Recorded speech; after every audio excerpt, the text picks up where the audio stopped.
Meu cordial bom dia, boa tarde, boa noite, boa madrugada para você que está aí do outro lado da tela. Tudo bem? Sou o professor Augusto Rosa, da parte de literatura, obras literárias, relações interartes, aqui do Colégio e Curso Évora.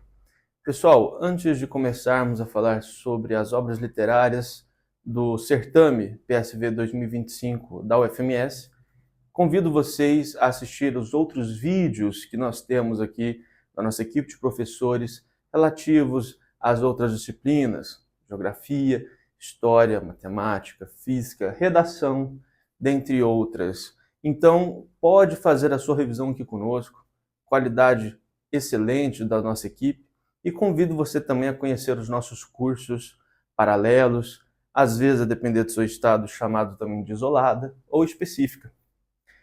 Eu também tenho um curso específico para o UFMS, outro para o UEMS, para o UFGD, e convido você, caso goste dessa aula aqui, dessa revisão, a fazer parte desse nosso time e ter as aulas de uma maneira mais detalhada, de uma maneira mais completa. Tudo bem? Então vamos lá, pessoal, sem mais delongas, vamos falar aqui hoje sobre essas 6 obras literárias que estão relacionadas para o vestibular de 2025 da UFMS. Pessoal, uma observação importante que nós precisamos fazer relativa ao certame desse ano. Se você que está assistindo ao vídeo pertence à classe dos alunos que está ali também concorrendo na parte do chamado PASSE, né? Ou seja, o Programa de Avaliação Seriada, né? Aquela prova que acontece na etapa 1 para os alunos do primeiro ano de ensino médio, etapa 2 do segundo, etapa 3 do terceiro, né? Bem tranquilo. Até então nós estávamos com a seguinte divisão, né? Para as demais etapas, né? Para essas etapas quanto às obras literárias, Juca Pirame contra o Fluminense para o primeiro ano, Úrsula e Primeiras Histórias para o segundo ano, e na terceira etapa, Água Funda e a Fiandeira para a etapa 3, né? Só que este ano nós tivemos uma alteração no edital, beleza? Por isso que eu coloquei aqui, ó, observação para o passe. Por quê? Qual vai ser a etapa que sofreu uma alteração? A etapa 3.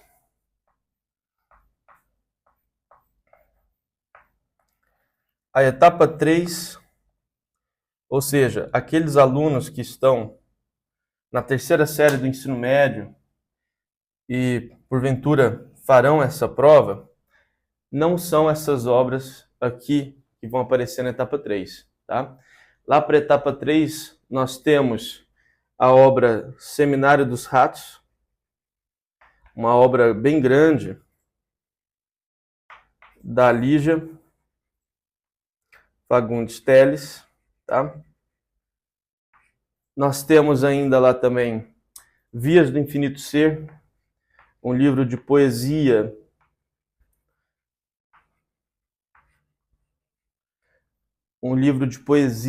do Rubênio, tá? Autor aqui da Academia Sul-Mato-Grossense de Letras, beleza?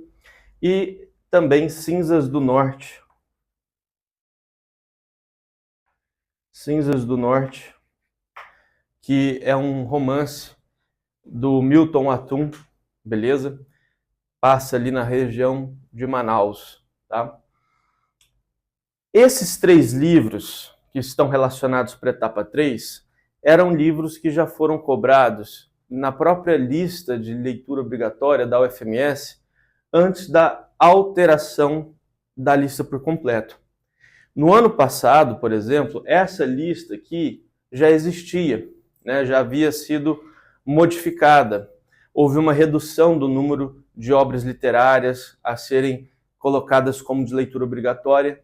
Isso favoreceu bastante a nós, né, que estamos dedicados a essa frente específica, porque reduz o nosso trabalho, mas tivemos, por algum motivo, a retomada de 3 obras que não constavam no ano passado, mas sim, né, dos anos anteriores, dos certames anteriores, Seminário dos Ratos, Vias do Infinito Ser e Cinzas do Norte, tá? Vamos ver se depois, se for o caso, se houver interesse, aí você comenta aqui na página se você quer que faça aí o vídeo para a etapa 3 especificamente, aí você coloca aí, né, nos comentários se você deseja um vídeo específico para a etapa 3. Caso não, né, aqui nesse momento o nosso foco vai ser para a lista de leitura obrigatória para o PSV, para o Sertão e do vestibular especificamente, beleza? Então tá. Bem, como que funciona a prova da UFMS? Quem que organiza? Como que é dividido a cada disciplina ali em termos de frentes, né, em termos de conteúdos? Bom, a parte de linguagens ocupa 15 questões, tá? Então a prova vem com 60 questões de múltipla escolha. Matemática, né, tá ali com 15 questões. Linguagens também com 15 questões. Então metade da prova, meus queridos, é português e matemática, como dizem por aí, as matérias mais importantes, inclusive colocadas pela questão do novo ensino médio, né, como as matérias de maior carga horária. Não estou falando mais importantes numa ideia de hierarquizar as disciplinas, todas são muito importantes, mas as mais importantes nesse sentido, nessa perspectiva do novo ensino médio. Agora, na parte de linguagens, que nós temos 15 questões, 5 delas são relativas à língua estrangeira, que você pode escolher a língua inglesa ou a língua hispânica. Legal. E as outras 10 questões, elas vão ser divididas em gramática, e quando eu digo gramática, é um conhecimento técnico, um conhecimento objetivo acerca das relações sintáticas, né, daquilo que você aprende na escola, como as normas e as regras, né, da nossa gramática, de como que nós devemos identificar os pronomes, a própria questão da acentuação gráfica, a crase, as relações de orações, tá?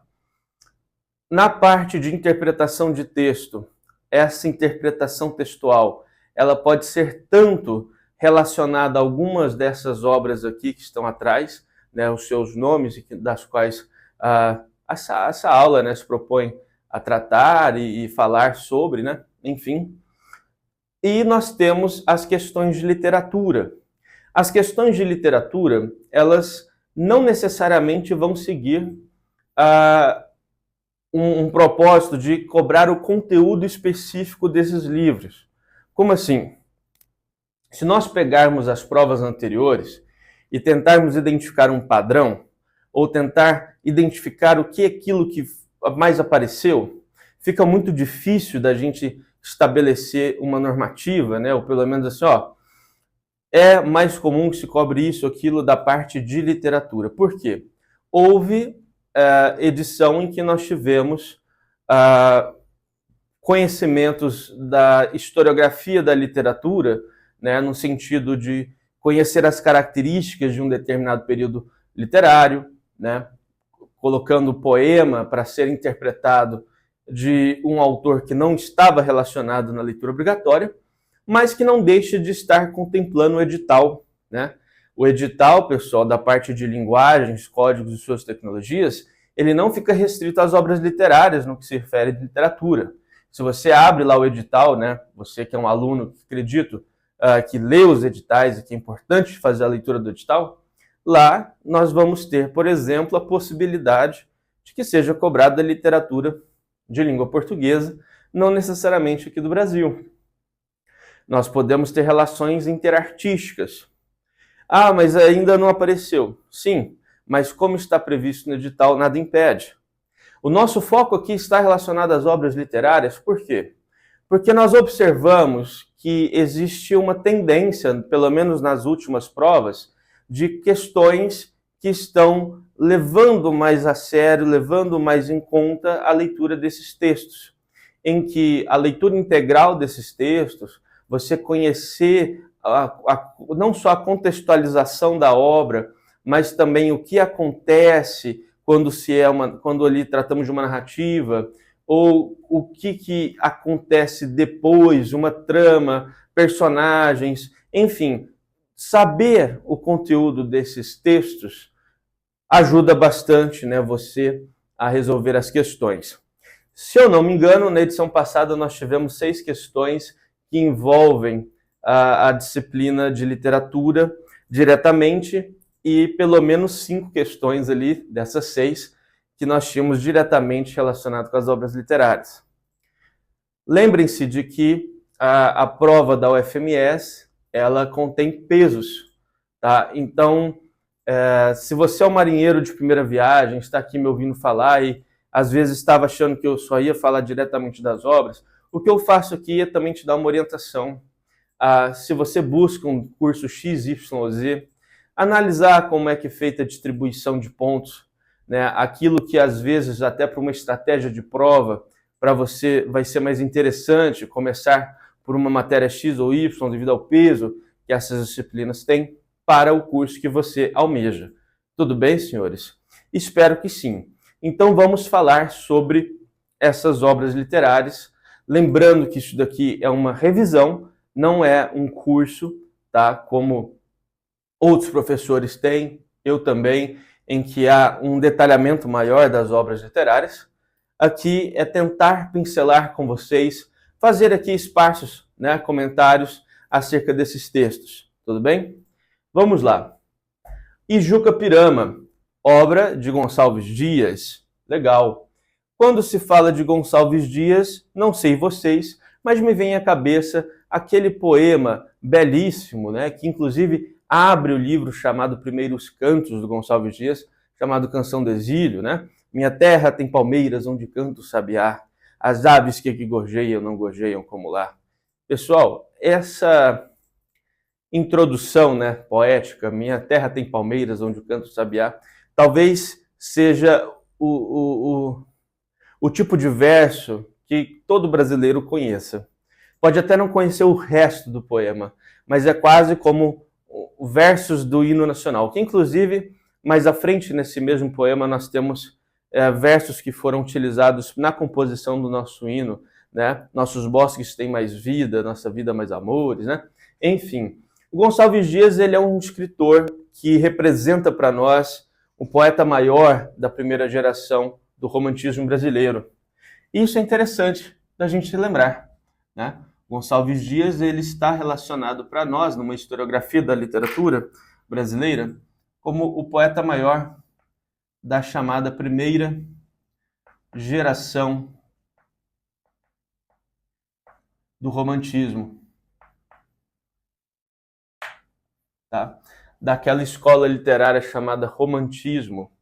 Bom, o romantismo é uma escola literária, uma escola artística, sobretudo, porque o romantismo não se manifesta apenas na literatura, lembremos disso. É uma escola em que nós temos uma essência multifacetada, né? Porque o romantismo, ele não é uma coisa única. O romantismo, ele é muito complexo. Tanto que nós falamos de gerações poéticas, tanto que nós vamos perceber que o romantismo inglês, o romantismo italiano, o romantismo alemão, o romantismo ibérico, o francês, cada um vai ter uma essência, até porque são movimentos que têm como uma coisa comum, quer queira, quer não, a identidade nacional. Lembremos-nos aqui de que o romantismo é criado por um público burguês, né, ao final do século XVIII, em que esse público burguês está em ascensão e não quer mais se identificar com os parâmetros clássicos que eram consumidos e ditos como arte pelas pessoas que eles tiram do poder, né, pela nobreza. Então, o romantismo é uma identidade burguesa e está passando por uma questão nacionalista profunda da identificação de um sujeito e sua nação, bem como procurar elementos de uma caracterização própria. E no caso Brasil, lembremos-nos aqui, ele se torna independente politicamente, com um grito lá do Ipiranga, 7 de setembro de 1822. E o romantismo brasileiro, né, nós acreditamos a sua aparição na literatura por volta ali de 1836, né, com o Gonçalves de Magalhães, que escreveu o livro Suspiros Poéticos e Saudades, livro esse que consideramos ser o marco inicial do romantismo literário brasileiro. E nós falamos ainda que esse romantismo de primeira geração é comum nas aulas nós comentarmos com os alunos dizendo assim, olha, a primeira geração ela é nacionalista, é uma geração nacionalista, é uma geração indianista.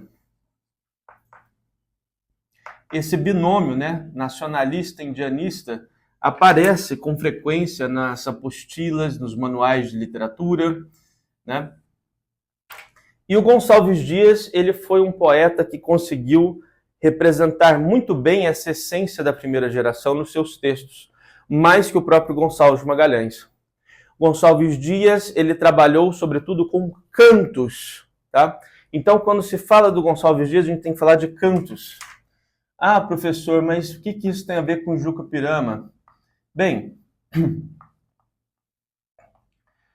o Juca Pirama, ele está dentro do livro Últimos Cantos, tá? O Gonçalves Dias, ele explorou o lirismo, a musicalidade por meio da palavra. Então, quando a gente lê o próprio Canção de Exílio, né? Minha terra tem palmeiras onde canta o sabiá. Imagine que aquilo é para ser cantado e não colocado nessa sistemática muito batida, né? Minha terra tem palmeiras onde canta o sabiá. Os cabos que gorjeiam, não gorjeiam como lá. Ali teria que ser uma coisa mais lírica, acompanhada de um instrumento de cordas, né? Mais suave, uma canção de fato. Da mesma maneira que os cantos indianistas de Gonçalves Dias. E não confunda aqui no caso, porque indianista eu estou me referindo a uma produção em que há um sujeito indígena que aparece para nós como uma figura importante, protagonista, mas não é um indígena lá do século XIX, tampouco, né? Um indígena que também existiu nos períodos de colonização. Trata-se aqui de uma roupagem indígena ao modo do seu ornamento colonial, mas a maneira que ele se comunica, a maneira como ele se porta, seus valores de honra, isso tudo já vem incorporado de uma herança medievalista do romantismo europeu, né? Enfim, é um indígena idealizado, né? A criação de um herói nacional, nessa perspectiva indianista, né? Um heroísmo indígena. O indígena aparece como um herói, mas devemos lembrar, ele é idealizado. Ele não é o indígena como nós conhecemos, né? Inclusive, o romantismo tem um papel importante na preservação dessa visão de que o sujeito indígena, para ser indígena, ele deve andar nu, com um cocar na cabeça, usar seu arco e flecha, enfim, ter todo um estereótipo que vai sendo reforçado com o tempo e que o José de Alencar, o Gonçalves Dias, o próprio Gonçalves Magalhães, esses sujeitos colaboraram para a criação desse estereótipo de que para ser indígena é daquele jeito, né? Bem, o que a gente tem que observar no texto específico do Juca Pirama? Primeiro, o que é o Juca Pirama? Juca Pirama, professor, é o nome do personagem? Não. Juca Pirama é uma expressão para referirmos àquele que vai morrer, aquele que deve ser morto, aquele que será sacrificado. E Juca Pirama é uma história que trata de sacrifício. Nossa, professor, sacrifício, sim, sacrifício. Aqui vamos falar de um sacrifício humano. tá? Um sacrifício. Um sacrifício, sobretudo, de um ritual antropofágico para a prática da antropofagia. Pessoal, lembremos aqui que não é, como algumas pessoas pensam, o canibalismo por uma mera questão de gostar de comer a carne humana, tá? Aqui nós estamos falando de uma crença que não era de todos os povos indígenas do Brasil, mas de muitos dos indígenas, principalmente do litoral brasileiro, sobretudo dos tupi em geral, do povo tupi, que aí se divide, né, em vários grupos, e que ao alimentar-se do outro, ou seja, quem é esse outro? Do inimigo que está preso, e esse inimigo sendo executado e sua carne compartilhada entre membros da comunidade ali indígena, alimentando-se de partes específicas, teria essa ideia de apropriar-se da qualidade do outro, né? Aquela ideia de você é aquilo que você come, né? Então, eu me alimento, sei lá, de uma parte específica lá do guerreiro e eu vou ganhar, porque eu estou me alimentando dele ali, a sua força, a sua destreza, a sua agilidade, algo do tipo, tá? E no caso, existe um sujeito nessa condição de Jucupirama, que é um sujeito que está para ser sacrificado, que é um guerreiro tupi. Que a gente acaba falando, é o Jucupirama, mas na verdade é um guerreiro tupi que está para ser sacrificado, tá? E esse guerreiro tupi, ele está cativo da comunidade dos Timbira, beleza? Os Timbira eram sujeitos que os tupi falavam que era o povo amarrado, porque eles tinham costumes de ornamentos, de laços, de riscos entrelaçados no corpo, como se fossem cordas amarradas, tá? Enfim, e esse guerreiro tupi, ele foi preso pelo povo Timbira e ele está ali aguardando o momento da sua morte. Ele está firme, mas preocupado. E um dos executores, né, chega para ele e fala assim: você, guerreiro tupi, né, seus feitos, canta. Então ele pede para que esse guerreiro, que está ali meio quesito ali e tal, para que ele cantasse os seus feitos. E ele vai dizer que ele é guerreiro, que ele é forte, que ele é filho do norte, que ele é da grande nação tupi, e ele já enfrentou várias situações, inimigos, porém ele vem com um lamento, dizendo que ao mesmo tempo que ele já teve grandes conquistas, hoje ele vê a sua grande nação ruir, principalmente por conta de um povo que anda não com os pés descalços, né? Um povo branco, que faz dessa nação escrava. E, no caso, ele lamenta, por exemplo, que só sobraram ele mais o pai. E o pai é um homem velho, das penas ralado, cansado e cego, e que está aguardando por ele, né? E ele chora, né? Ele lamenta, ele está triste, ele pede ao cacique, ao chefe Timbira, que o solte. Ele pede que seja solto para que ele possa acompanhar o pai nos seus últimos dias de vida, porque ele já está fraco, já está cansado. E ele diz ainda ao chefe dos Timbira que caso não, assim que o pai dele desencarnasse, né, morresse, ele voltaria para essa comunidade dos Timbira e seria cativo, né, seria escravo deles e que fizessem dele o que quisessem. O chefe Timbira manda soltá-lo. Ele agradece, fala que é muito, né, muito bom saber que a sua palavra tem valor e não sei o quê. E ele fala, mas você não volta. E diz mais, se seu pai existe mesmo, que bom que ele seja cego para não ver o filho covarde que tem. E você é um mentiroso, porque você se diz tupi, mas tupi algum chora diante da morte, como eu vi você chorar. E humilha, né, o cara. Ele vai embora, se encontra com o pai fala, meu filho, você saiu daqui, não tinha nem clareado, e agora, né, o sol já está fraco no meu rosto. O pai é cego, né, mas tem as outras sensibilidades, né, enfim, do tato, etc. Mas esses sentidos mais apurados.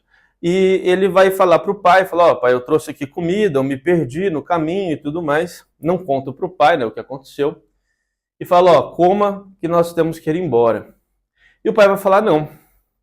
O que aconteceu? Né? Tá alguma coisa errada, vai sentir o cheiro, vai, né, pelo toque, reconhecer que o filho estava com algumas características de que ele foi mantido escravo, preso. E ele vai falar assim, você foi cativo de quem? E ele fala, dos Timbira. E aí o pai, bom, só tem duas formas de você estar aqui falando comigo.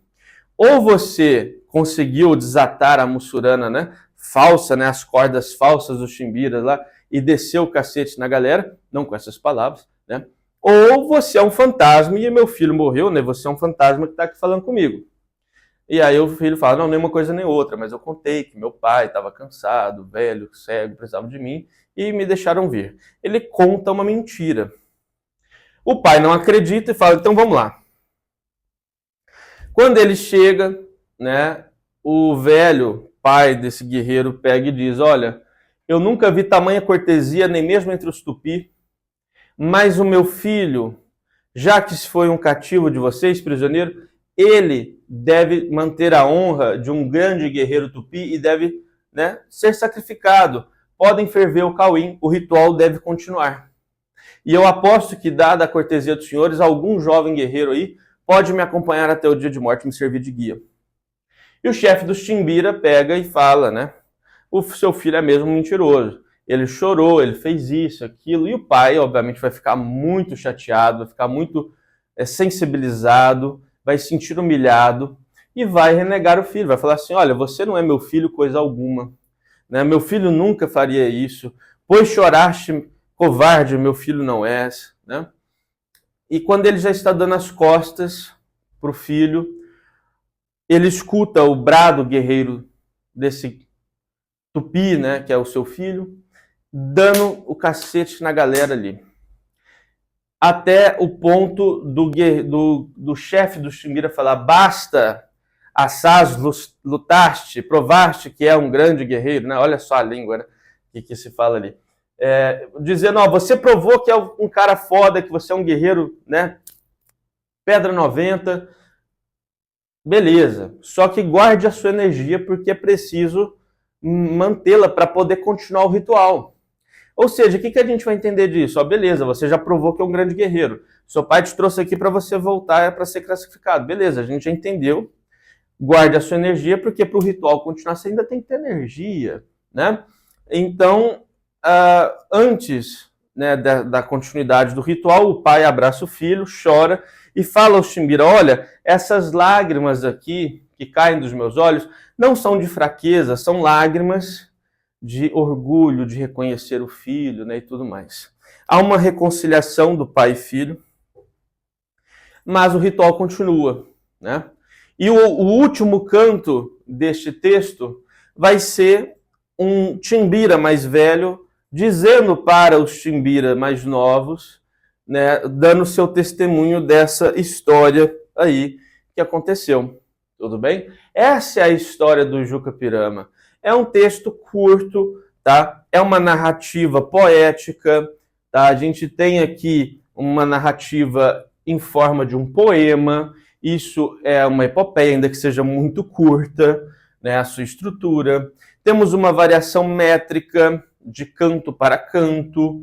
Nós temos um trabalho que é muito forte na literatura do Gonçalves Dias, quanto à métrica utilizada pelo poeta, que nos cantos indianistas existe uma marcação de uma alternância entre sílabas tônicas e átonas, que lembra os versos iâmbicos lá da Antiguidade Clássica, que é como se houvesse, por vezes, ali uma batida de um atabaque, né? Uma marcação em que, na descrição, é como se fosse um cântico mesmo de um guerreiro, de um indígena, de fato. Tudo bem? Lembrem-se que, para ler poesia, né, a literatura, diferente de um texto que você vai ler rapidamente para executar uma prova, aqui onde você está com pressa, a literatura você deve ler de uma forma com as palavras, com os sons ali, principalmente na poesia do Gonçalves Dias. Tudo bem? Bom, partindo aqui em sequência, vamos tratar do tópico 2 aqui, Contos Fluminenses, do Machado de Assis. Legal. Pessoal, o Machado de Assis é, sem dúvida alguma, um dos escritores mais lembrados na história da literatura brasileira. Muitas pessoas lembram do nome de Machado de Assis, mas poucos leem Machado de Assis, não é mesmo? Na escola, quando estamos ali estudando, no segundo ano do ensino médio, normalmente, introduzimos o Machado de Assis, normalmente com as suas 3 obras principais, os seus 3 romances principais. Memórias Póstumas de Brás Cubas, Quincas Borba e o famigerado, né, Dom Casmurro. Bom, acontece que essa tríade, né, esses 3 livros, fazem parte de uma literatura mais madura do Machado de Assis. Fazem parte de uma literatura em que o Machado de Assis já estava mais velho, na casa dos seus 40 anos, né, já estava ali assumindo uma mudança de estilo, né, já tinha alcançado o seu espaço como um escritor na década de 70, né, que ele estava dentro de um seio romântico, ainda que já aparecendo com as suas características próprias e de muita influência de uma literatura realista. Beleza. Esse livro, especificamente, o Contos Fluminenses, é da década de 70, tá? De 1870. Contos Fluminenses. Nós estamos falando aqui, ó, dos anos de 1870. E é a década que o Machado de Assis mais vai publicar texto, né, que ele está ali se inserindo nesse campo de escritor de literatura. É um livro, galera, de contos, como diz o título, que se passam no Rio de Janeiro, a época capital do Brasil. E esses contos, se eu não me engano, são 8 contos, 9 contos ali, tá? 8 contos, salvo engano. E esses contos, eles têm uma roupagem, né? E aqui eu estou usando essa palavra de uma maneira metafórica. Tem uma roupagem romântica. Ah, professora, é porque são histórias de amor. Não, gente, romântica aqui, porque está dentro da estética do romantismo literário. Óbvio que tem coisa de amor aparecendo, né? Até porque amor é uma força, né, gigantesca dentro do romantismo, idealizada. Mas o que eu preciso destacar para vocês? Machado de Assis, aqui nesse livro, em alguns contos, ele não fica preso a esse elemento do romantismo. Nós vamos ter contos mais ou menos românticos. Então, a cada conto existe uma expressão mais ou menos romântica. Vai variar, tá? Eu vou dar um exemplo a vocês. Existe um conto chamado Luís Soares. Tá? Vou colocar aqui, ó, um exemplo. Tem um conto lá chamado Luís Soares. O Luís Soares, pessoal, é um sujeito que ele é herdeiro, ele troca o dia pela noite, ele é um cara que esbanja, que não tem noção, né? É um cara que gasta dinheiro a rodo, frequenta o alcazar, tem só amigo como ele, né, da mesma forma de viver, assim, meio dentro de um universo da boemia. E o Luis Soares, ele trocava o dia pela noite, literalmente. Um dia ele vai receber a visita do contador e fala assim, olha, cara, o seu dinheiro está acabando. Ah, por que você não me avisou antes? Eu já vim aqui várias vezes, você não me recebeu. Né? Agora eu vim aqui de qualquer maneira, você precisa saber que seu dinheiro está acabando, você tem que tomar cuidado com os gastos. Veja, ele ficou ali, desde que o pai morreu, pouco tempo vivendo ali, não um ano e pouco, 2 quase, só nessa esbórnia. E o Luis Soares, então, ele vai ficar meio desesperado, né? Para ele, ser pobre era pior que morrer. E ele vai falar com o amigo dele, fala, brother, o negócio é o seguinte, cara, não com essa linguagem também, né, óbvio. Fala, ó, eu tô precisando de uma grana. O amigo fica até meio assim, né, será que ele vai me pedir dinheiro emprestado? Assim, me dá uma dica, né, o que eu vou fazer? Ele fala assim, olha, tem 3 formas. Uma delas é você ir para Nova York tentar lá arranjar uma fortuna. Ele fala, não vou para lá. Bom, a segunda forma é de você arrumar um casamento, né? Você não tem uma prima lá que gosta de você e tal? Eu falei, tenho a minha prima, mas minha prima tem apenas 30 contos de réis, mal dá para 2 meses aí e tal, enfim. Então você pode se aproximar de um parente rico, né, que já esteja ali mais velho, para você tentar mordiscar ali a herança. E ele fala, pô, eu tenho um tio. Legal, só que aí aquela prima que ele sabia que gostava dele estava morando com um tio, ele vai passar por o velho arrependido, né, do sentido de, ó, tio, me desculpe, eu estou arrependido das minhas ações, me arrume um emprego, eu quero mostrar que eu sou digno. Rapaz, ele vai trabalhar, só que ele ainda está ali calculando cada passo que dá, cada fala que diz, para poder conquistar o coração do tio e a herança desse tio. O tio até quer que ele case com a prima. Vai sair um rapaz, um velho, vai chegar, vai falar assim, olha, né, amigo do pai da prima lá, seu pai antes de morrer me deixou essa carta, pediu para que entregasse 10 anos depois da morte dele, que dava uma quantia de 300 réis de herança para a menina, que caso ela não houvesse casado ainda, que ela se casasse com o primo, o Luis Soares. Mas se ela já estivesse casada, que entregasse lá o dinheiro. E, né, enfim, se não for da vontade dela se casar com o Luis Soares, que ela, né, fique sem a herança. Tudo um pai muito agradável, né? Você percebe que a figura paterna aqui é muito agradável com a filha. Estou sendo irônico, obviamente. E, no caso, o Luis Soares vai falar, pô, beleza. Quer que eu me caso com ela, o meu tio também ali e tal, beleza. Ela já vai estar com a grana, a menina vai notar que o interesse dele é só financeiro, um dia vai jogar na cara dele, vai falar assim, é isso que você vale? Né? Esse é o seu preço? Né? Vai jogar na cara dele, vai contar para o tio, falar, não vou me casar com ele coisa alguma, eu posso ficar com esses 30 contos que eu tenho de dote, pode ficar ali o fulano com o dinheiro, mas eu não vou me casar com o Luis Soares não, porque ele não presta, né? E a família vai ficar sabendo, vai fazer uma viagem, vai deixar o Luis Soares para trás, a menina vai ficar com a grana, o cara é bonzinho que vai entregar a carta, e o Luis Soares ele vai adotar uma atitude típica de um sujeito romântico.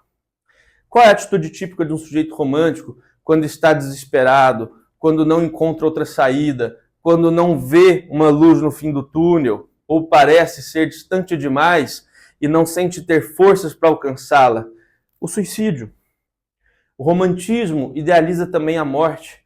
A morte é uma forma de escape da realidade. Isso a gente já viu lá com os sofrimentos do jovem Werther, do Goethe. Isso a gente já viu com, por exemplo, uma personagem, querendo ou não, de atitude romântica, mas iniciando um realismo francês, que foi Emma Bovary. Isso nós vemos em várias histórias em que a pessoa não vê numa outra alternativa, em vez de encarar a realidade, suicida. Então, o Luís Soares é um personagem romântico que tem esse final, atende à expectativa do público burguês dele não se dar bem no final da história. Se fosse um conto realista, provavelmente ele teria se dado bem, tá? Mas a gente tem uma crítica a esse personagem. Ele representa o ócio e o vício do sujeito burguês, o cara que não trabalha, o cara cuja vida é desfrutar do dinheiro e, né, ficar fazendo passeios, ir ao teatro, né, não tem uma atividade de fato. E o romantismo, ele idealizava uma sociedade burguesa até então. Mas o Machado de Assis, aqui que eu quero que você pense, nesse livro ele já passa a fazer uma crítica de alguma maneira por meio desses personagens como Luís Soares. Mostra que, olha, há uma vida fútil. A futilidade burguesa. Tá? A futilidade da burguesia.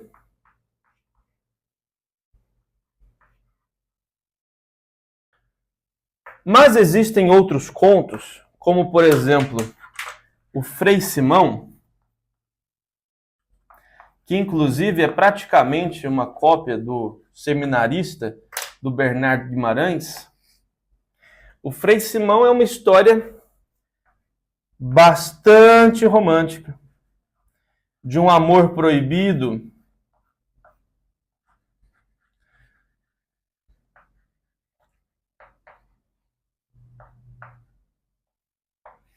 tá?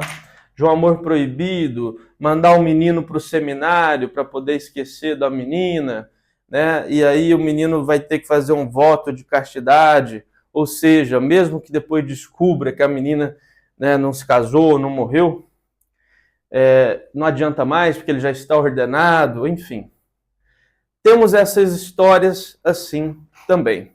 Eu fui talvez nos pontos de maior extremo desse livro, de uma história que envolve uma coisa mais crítica e outra mais de um status quo do romantismo em si, como era o comum. Tudo bem? Então, contos fluminenses aparecem nessa ideia aí de contos, tá? Terceiro item, Úrsula, Maria Firmina dos Reis. Esse é um livro que a galera aqui do estado de Mato Grosso do Sul, se está prestando vestibular nos últimos 3 anos, pelo menos, já conhece toda a sua história, né? Porque é um livro que, por exemplo, em um determinado ano, talvez pode ter sido até o ano passado, ou ano retrasado, já não me lembro mais, caiu na UFMS, na UEMS e na UFGD. O livro Úrsula, ele reaparece na literatura brasileira, reaparece, que eu digo, ele é redescoberto, graças a eventos como a Feira de Literatura, né? Festival de Literatura lá de Paraty, a Flip, dentre outras bienais e qualquer outra coisa que às vezes escolhem certos autores a serem homenageados. E a Maria Firmina dos Reis, ela recentemente foi homenageada. A Maria Firmina dos Reis, ela voltou a ser pesquisada, né? E ela é uma escritora do século XIX, negra. Interessante, porque nós estamos falando de um Brasil escravocrata. E a autora, além de ser uma mulher, que, por exemplo, já não era algo comum, né? A literatura sendo escrita por mulheres, inclusive muitas mulheres na história da literatura tiveram que usar um pseudônimo masculino, né? Se passar por um homem, enfim. Autora negra ou preta, né? Como alguns movimentos preferem que assim seja colocado. Eu nessa falo os dois e falo, se tiver errado também, me desculpe, mas eu não vou me aprofundar nessa questão agora. uma autora negra num período escravocrata. E a gente pode considerar o Úrsula como um primeiro romance abolicionista no Brasil.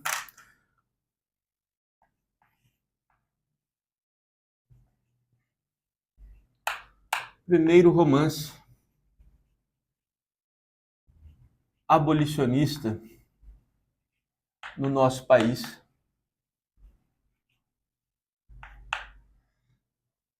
Quando a gente fala de literatura e de abolição, é muito comum lembrarmos de um camarada chamado Castro Alves, né? O poeta dos escravos, que fez o Navio Negreiro, né? Vozes da África. Mas aqui nós temos uma prosadora, né?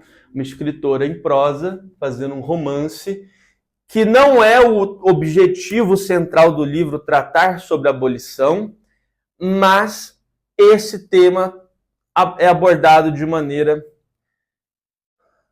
indireta, secundária na nossa literatura aqui. Úrsula é uma menina, tá? É a personagem, a protagonista feminina. Aqui nós vamos ter, sobretudo, uma história de um triângulo amoroso, que não é bem um triângulo, né? É uma coisa muito esquisita. A história se passa num universo interiorano do Maranhão, em que um sujeito chamado Tancredo, ele sai de casa, bate a cabeça e é socorrido por um escravizado chamado Túlio, que vai salvar a sua vida, que era da propriedade onde Úrsula morava. Tancredo, quando se recupera, paga a alforria do Túlio, que passa a servi-lo como um sujeito eternamente grato. Como se fosse uma coisa de um escudeiro, o cavaleiro escudeiro, tá? E ele vai se apaixonar, o Tancredo, pela Úrsula,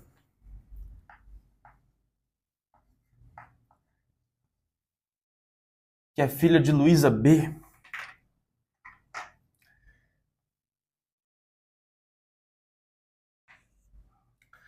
Só que o pai do Tancredo, nós vamos ficar sabendo, é um cara muito vagabundo.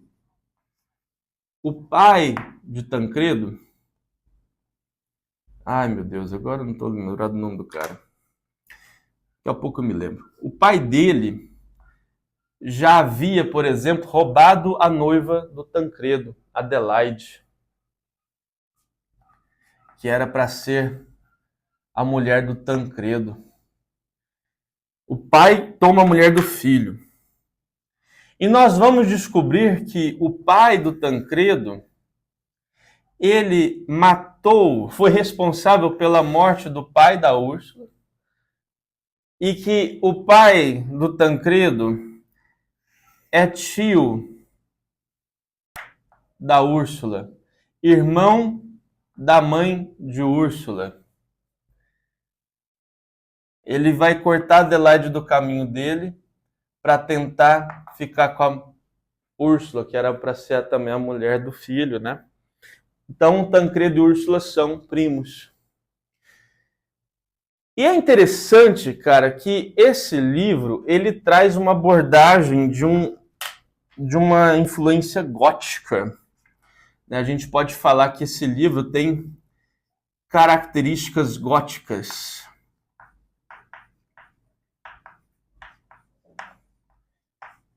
Né? Características góticas ou ultrarromânticas. Por exemplo, tem uma cena que a menina está chorando no cemitério, na lápide da mãe, dorme lá. Tem uma essência desse vilão paterno, né? O cruel, truculento. Na verdade, eu vou fazer uma observação. É muito comum no romantismo brasileiro nós notarmos, principalmente numa prosa regional, tá? De um caráter menos urbano, mais sertanejo, né? Interiorano, de figuras paternas tiranas, autoritárias, violentas, truculentas. No caso, o vilão dessa história, né, o pai do Tancredo, é o grande sujeito mau da história. Tanto que vai matar o filho para poder ficar com a Úrsula. A Úrsula, coitada, vai ficar louca, vai, né, morrer de desgosto, parar de comer. E o cara, o pai do Tancredo, vai enlouquecer também, vai libertar os seus escravos e vai se colocar como um sujeito recluso num seminário antes de morrer. Nós vamos ver, pessoal, que existe, no final, uma tentativa de redenção, né, de arrependimento, né, e o casal não consegue ficar junto em vida, mas na morte, na eternidade, quem sabe, né? Uma coisa assim, se não dá para ser junto na vida, que seja na morte. Uma ideia também de olhar para a morte como algo de escape, né? Como algo de fugir dessa realidade negativa pesada. E quando a gente fala dos personagens negros, como por exemplo Túlio, a mãe Susana, tá? Que são, na minha opinião, os dois grandes personagens, tá? Com voz aqui dos negros. A mãe Susana, principalmente, que fala para o Túlio assim: você acha que você está livre com a alforria, mas o nosso povo nunca vai estar livre nesse país. Olha, é forte a fala dela, porque nós não somos daqui. Nós fomos arrancados dos nossos lares para poder vir para cá numa situação pior que a de um animal. Então, essa fala da Susana, isso que é interessante, né? Para ser cobrado numa prova, olha só, a fala desses personagens. O negro não tinha fala na literatura, era só mais um escravizado, era só um figurante. Aqui não. Eles têm uma voz, eles têm uma história a ser contada também, ainda que não seja do destaque, tá? Beleza? Esse é o romance Úrsula. Tranquilos? Nós temos um quarto romance aqui chamado Água Funda. Galera, o Água Funda é um livro aqui da Ruth Guimarães, escrito aproximadamente 1846, ou melhor, 1946, mais ou menos, tá? Ele, se brincar, foi publicado até antes do Sagarana, do Guimarães Rosa. Então nós estamos falando do quê? De uma terceira geração do romantismo. Romantismo não. Terceira geração do modernismo, me desculpem, tá? Terceira fase do modernismo, que algumas pessoas falam pós-modernismo. Eu não gosto desse nome, tá? Do Brasil aqui. Ou geração de 45.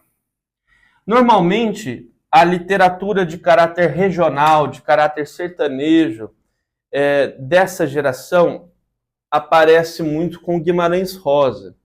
Mas a Ruth Guimarães também é uma excelente escritora.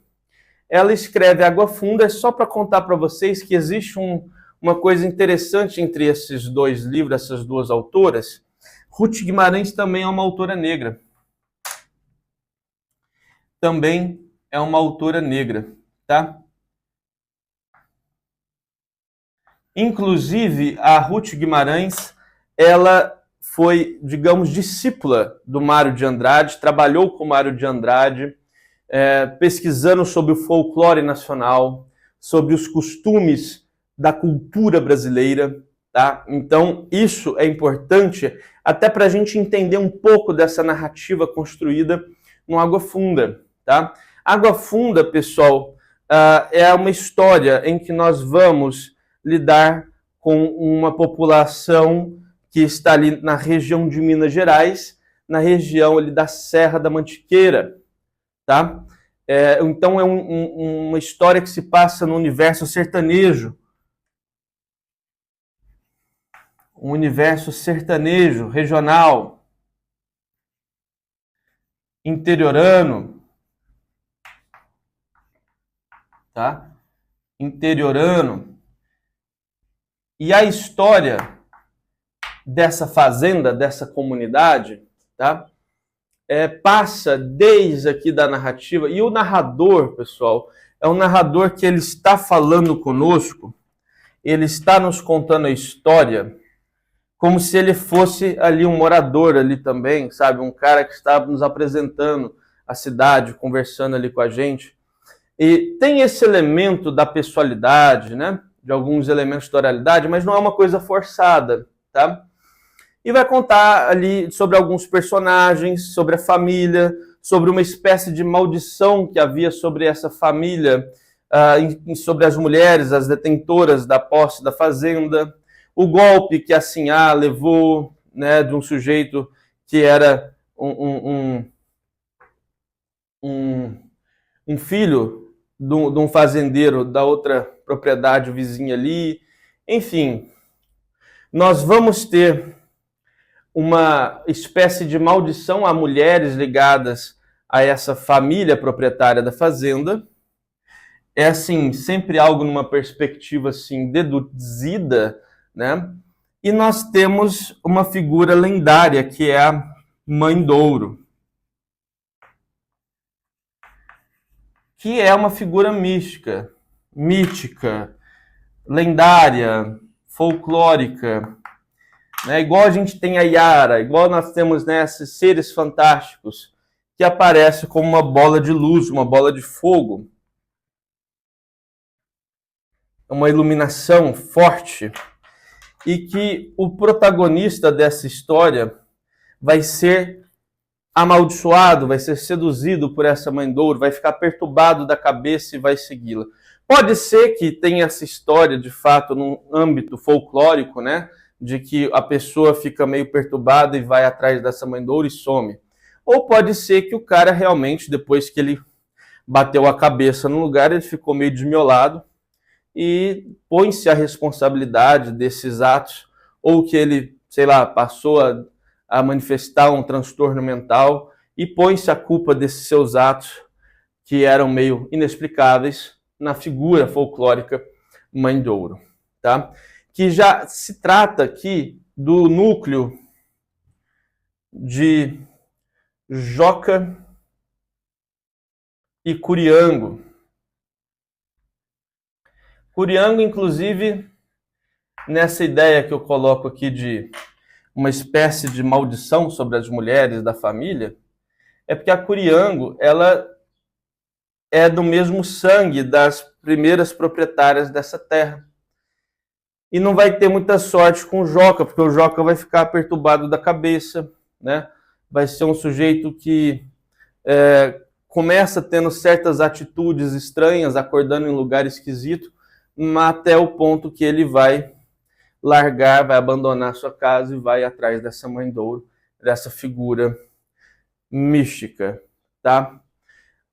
Nós temos aqui personagens típicos desse universo regional, sertanejo, interiorano, o caboclo, a Sinhá, o sujeito caipira, né, propriamente, as lendas, as crendices, o ato de trabalhar no mutirão. Inclusive, mutirão é uma coisa que quem é lá de Goiás, principalmente de Goiânia, deve saber, né? Nós tínhamos um prefeito lá, durante muito tempo ele ficou famoso pelos mutirões, juntava todo mundo para trabalhar junto. Isso é uma coisa muito típica de universo interiorano, juntar a galera para poder trabalhar de uma forma conjunta em prol de alguma coisa, ajudar.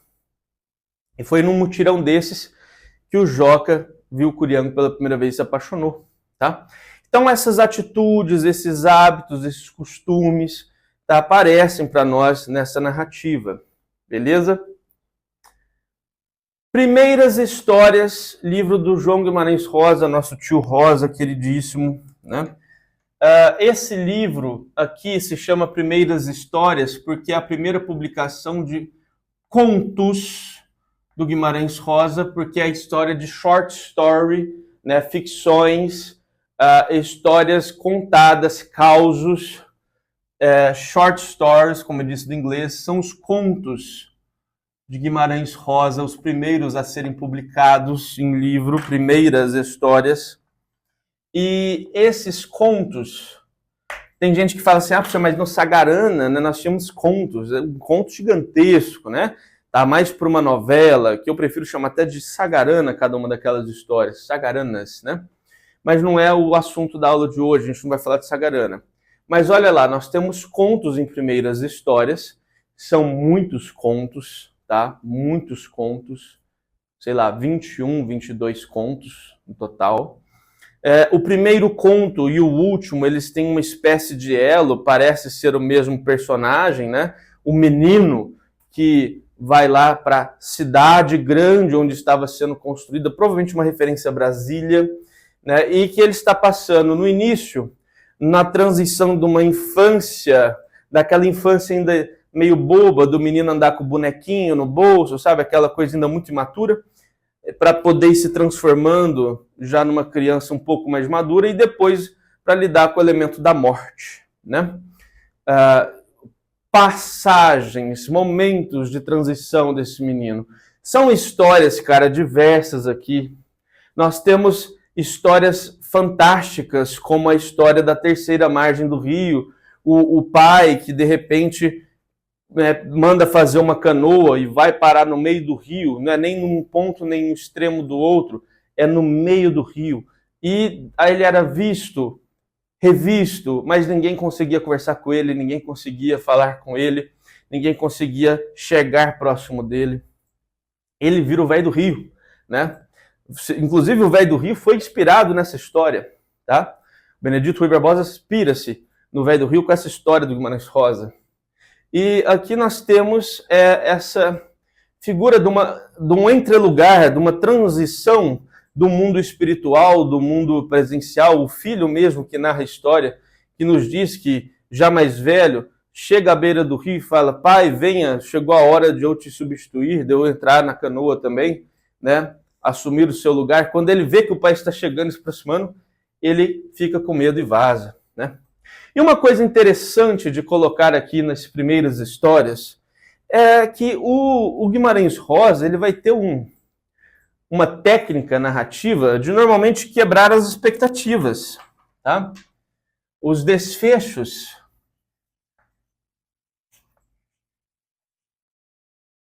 normalmente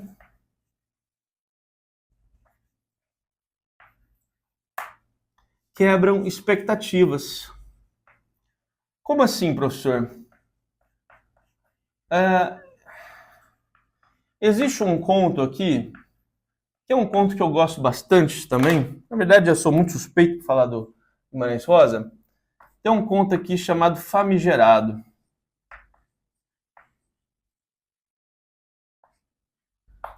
É um conto aqui que um homem nos traz a história de quando ele estava no interior, bateu a porta da sua casa uma tropa de cavaleiros, um deles mais com cara de mal, de matador, né? Não sabia direito ter um aspecto de socialização, que o cara ficou com medo. A todo momento a gente vai criando uma ideia de um possível final trágico, de um tiroteio, de uma morte, alguma hora vai dar problema aqui essa história. A gente vai criando essa expectativa. Até que no final, o cara só queria saber, no final das contas, o que significava a palavra famigerado, que ele mal dá conta de falar. E ele diz, apareceu um homem do governo lá na minha vila, que está aí, né, me chamando de famigerado, eu quero saber o que é isso, porque lá a gente não tem o livro, né, o sabido lá, o livro, o dicionário, e eu não me dou muito bem com o padre para poder perguntar para ele. Esse cara que está lá perguntando é um famoso matador, né? Um cara que há um tempo já tinha meio que se aposentado, assim, não estava matando mais ninguém, mas está ali meio preocupado, está ressabiado. E leva testemunha com ele, do tipo, nós vamos perguntar para o doutor lá da cidade, e aí vocês vão ser minha testemunha do que significa. Do tipo, se o cara estiver me xingando, eu vou lá e mato o cara, né? Enfim. E nós vamos ter o médico aqui, o narrador, falando, não, famigerado, eu mesmo queria ser muito famigerado. ele até tenta falar as definições de uma maneira mais truncada, e o cara vai falar assim, fale na língua do pobre, do dia a dia, do dia de semana, né? Não tente me enrolar, não. E no final da história, quando ele se dá por satisfeito do significado de ser pessoa famosa, né? Pessoa muito boa, ou seja, nada de xingamento, ele vai falar assim, não há como uma macheza como o homem instruído, homem que sabe das coisas, que faz aquela reflexão. Ele, o jagunço, estava com um revólver ali na cintura, era matador. Mas o conhecimento da palavra, o domínio do vocabulário, naquela situação específica, foi mais proveitosa do que o cara ter um revólver na cintura também, para poder, né, enfim, garantir o que é vida, o que é morte de alguém. Né? Então, é uma história em que a palavra aparece como uma relação de poder também. Né? Se a gente quisesse aqui interpretar mais a fundo, tentar pensar numa questão possível de até mesmo numa redação ou qualquer outra coisa, usar isso aqui como exemplo. Tá? Tem outras histórias interessantes, tá? Primeiras histórias. Tem um homem muito branco, a história de um homem lá que ele é muito branco, apareceu de repente no vilarejo, depois de um cataclisma, depois de uma chuvarada doida, e era um homem que não falava, um homem que causava só coisas boas nos outros, até mesmo o coronelzão da região vai mudar de atitude depois que passa a tê-lo ali na sua presença. Né? Um homem que apareceu ali que tinha um outro sujeito meio místico, né, de visões, que depois fala que da mesma forma que viu essa ideia de anjos descendo, né, viu o homem muito branco ir embora, que fica naquela coisa, será que esse homem muito branco era um sujeito espiritualizado, né, um sujeito do entrelugar também? O Guimarães Rosa, por mais que ele trabalhe nesse universo sertanejo, que trabalha a violência, que trabalha a figura do jagunço, Guimarães Rosa também trabalha muito nos seus contos essa coisa do fantástico, do místico, tá? Mas dentro de um aspecto lendário, do caos, tá? Da narrativa, por meio de um espaço do sujeito, do contador de histórias, tá bem? Para terminar com vocês essa grande revisão aqui do vestibular da UFMS, A Fiandeira, da Raquel Naveira. A Fiandeira, um romance, não, desculpem-me, é um livro de... É difícil até classificar o que é esse livro, né? Como que eu posso classificar? Porque ele não é um livro de poemas, mas ele também não é uma contínua prosa. Aqui o que nós vamos ter é a Raquel Naveira, uma poeta aqui da Academia Sul-Mato-Grossense de Letras, tá? Ela, membro desse espaço acadêmico aqui das letras de Mato Grosso do Sul. A Raquel Naveira, ela neste livro, ela vai falar sobre a sua própria poesia. Cara, eu não sei se o que eu vou colocar aqui para vocês vai ficar meio lógico, mas é o seguinte, ela vai estar nos revelando, por meio deste livro, a gênese, a construção dos seus poemas, onde que ela buscou inspiração, como que ela fez para poder escrever certos poemas, temas que ela gostava de escrever sobre. Então, assim, ela vai falar sobre a sua própria poesia. Né? Então, a autora... E ela usa, né, esse título de Fiandeira, lembra muito a história lá da mulher do Ulisses, né, do Odisseu, né, que tecia, né, e depois à noite desconstruía o que teceu durante o dia para ganhar mais tempo. Enfim, a gente tem que pensar na ideia de tecer, né, de tecer o texto, né, a tessitura do poema, enfim, que tem esse trabalho artístico manual. Né? A autora vai nos revelar, entre aspas, né? Ela vai tratar sobre a sua própria poesia nesse texto, tá? Nesse livro, em que ela vai tratar dos temas, por exemplo, que a ela são caros, há temas que ela gostava, que ela gosta de trabalhar no seu material. Né? Ela vai falar, por exemplo, da religiosidade. Ela gosta muito de ler sobre a vida dos santos, né? Ela é muito católica, então ela trabalha, ela aborda, ela gosta de trabalhar essa essência da vida dos santos, sobre figuras femininas, né? Sobre figuras femininas, tipos de mulheres. Eu coloquei figuras mulheres aqui, mas enfim, é figuras femininas, né? Diferentes tipos de mulher.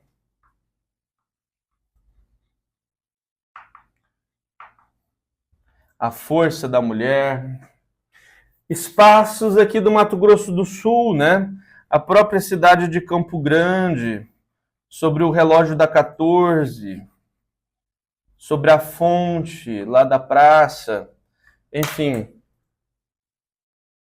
Ela vai citando esses tópicos, esses temas, aí ela traz um poema para poder nos apresentar, né, de como que ela escreveu sobre tal assunto, conta de que uma vez ela estava lendo tal livro e aí ela falou, eu vou escrever sobre isso, e foi pesquisar, né, referências históricas.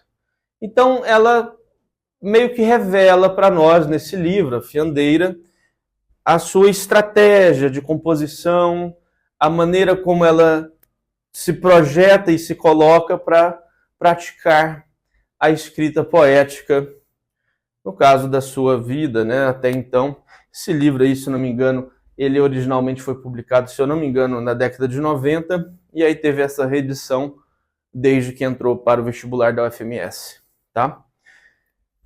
Bom, senhores, espero que vocês tenham gostado aqui, né? Como eu disse, uma revisão, não dá para nós falarmos muito sobre cada um dos textos. E, enfim, caso você queira, se é da etapa 3, você quer ali um vídeo sobre esses 3 livros aqui da etapa 3, você comente aí no vídeo, você coloca, eu quero, sou aluno da etapa 3, né? Deixa seu comentário. Se você gostou do vídeo, ativa o nosso sininho, curta, segue lá no Instagram, @prof.augusto.linguagens. E é isso, meus queridos. Um forte abraço para vocês.